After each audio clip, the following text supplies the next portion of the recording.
تا حالا شده یه چیزی رو سالها باور داشته باشی و بعد بفهمی کاملا اشتباه بوده؟ مثلا اینکه دیوار چین از فضا دیده میشه، یا اینکه آدامس تا 7 سال توی معده میمونه.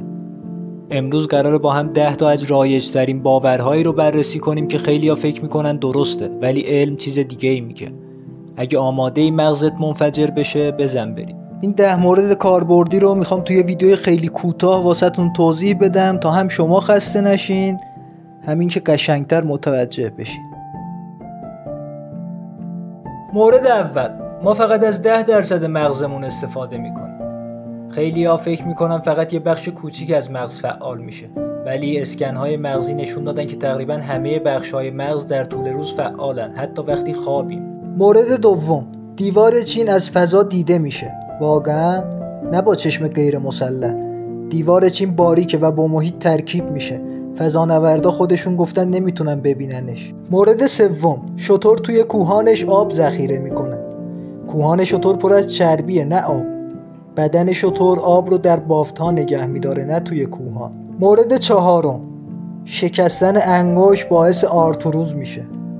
تحقیقات نشون داده هیچ ارتباطی بین شکستن انگشت و آرتروز وجود نداره.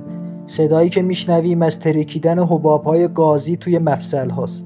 مورد پنجم، آدامس تا 7 سال توی معده میمونه. نه بابا، آدامس مثل بقیه مواد غیر قابل هضم از بدن دفع میشه. هیچ چیزی 7 سال توی معده نمیمونه. مورد ششم، رعد و برق هیچ وقت 2 بار به یه نقطه نمیزنه. در واقع میتونه بارها بزنه، مخصوصا برج‌ها و آسمان خراش‌ها که مثل آهنربا عمل میکنن. مورد هفتم، هویج باعث دید بهتر در تاریکی میشه. این باور از تبلیغات جنگ جهانی دوم اومده. هویج ویتامین آ داره، ولی تأثیرش روی دید در تاریکی خیلی محدود و غیر مستقیمه. مورد هشتم، آب رسانای خیلی خوبیه. آب خالص اصلا رسانا نیست. ناخالصی ها مثل نمک و مواد معدنی باعث رسانایی میشن.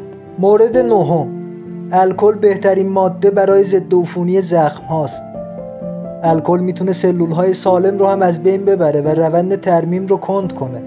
بهتر از محلول های ملایمتر استفاده بشه. و در آخر مورد دهم، شکر باعث بیش‌فعالی در کودکان میشه.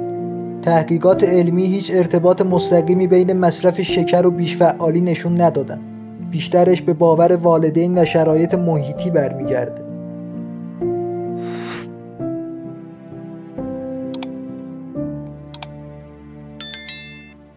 خب حالا چند تا از باورهایی که همیشه فکر میکردی درسته رفتن تو لیست اشتباهات. اگه از این ویدیو خوشت اومد حتما لایک کن، سابسکرایب یادت نره و توی کامنت ها بنویس کدوم باور بیشتر غافلگیرت کرد. و اگه دوست داری قسمت دوم این سری رو بسازیم حتما بهم بگو. تا ویدیوی بعدی با ذهن باز و کنجکاو بمون. خدا حافظ.